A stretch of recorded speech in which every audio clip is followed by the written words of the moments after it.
Normally আমরা যখন ফোনে কথা বলতে চাই তখন পার মিনিট 80 পয়সা বা 1 টাকা মিনিটে কথা বলতে হয়। কিন্তু আজকে আমি আপনাদের দেখিয়ে দিব সবচেয়ে কম রেটে কিভাবে আপনারা কথা বলতে পারবেন।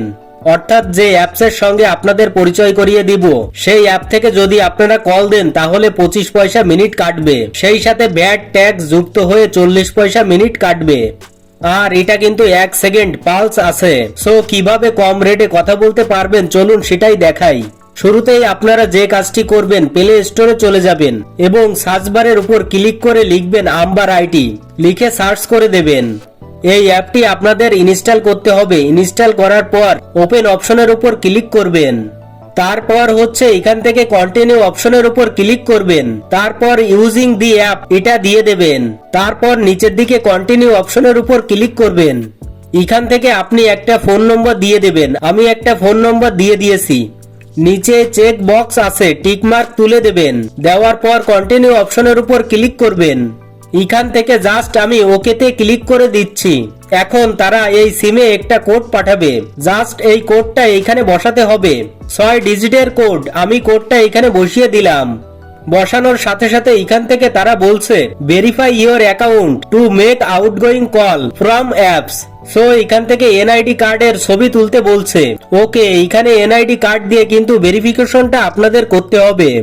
সো আপনি যে কাজটা করবেন, কন্টিনিউ অপশনের উপর ক্লিক করে দেবেন।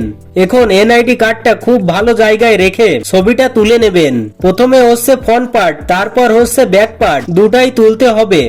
সো এই দুইটা যখন নিয়ে নেবে তখন আপনার এনআইডি কার্ডের সকল ডিটেলস দেখতে পারবেন।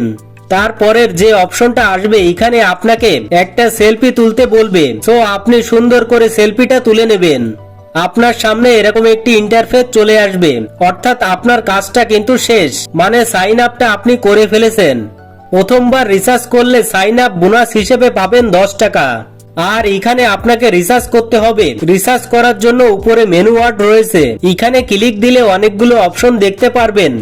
তার মধ্যে আপনি অ্যাকাউন্টে ক্লিক করবেন। যে নাম্বারটা দিয়ে সাইন আপ করেছেন সেই নাম্বারটা দেখাচ্ছে এবং আইপি নম্বর কোনটা বসেছে তাও দেখতে পারবেন। আর টাকা রিচার্জ করার জন্য রিচার্জ অপশনে ক্লিক করে দেবেন। দুইটা অপশন দেখতে পারবেন। আপনারা ব্যাংকের মাধ্যমেও রিচার্জ করতে পারবেন অথবা বিকাশের মাধ্যমেও রিচার্জ করতে পারবেন। এখান থেকে বিকাশের মাধ্যমে খুব সহজেই রিচার্জ করতে পারবেন। প্রসেসটা খুবই সহজ, ধাপে ধাপে কাজটি করে নেবেন।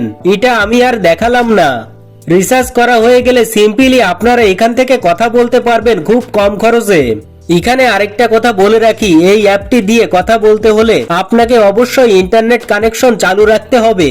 এটাই হচ্ছে মূলত প্রসেস। এই অ্যাপটি কে কে ব্যবহার করেন কমেন্টে জানিয়ে দেবেন। ভিডিওটি ভালো লাগলে লাইক, কমেন্ট ও শেয়ার করে টেক বাংলা চ্যানেলের সঙ্গে থাকুন। ধন্যবাদ।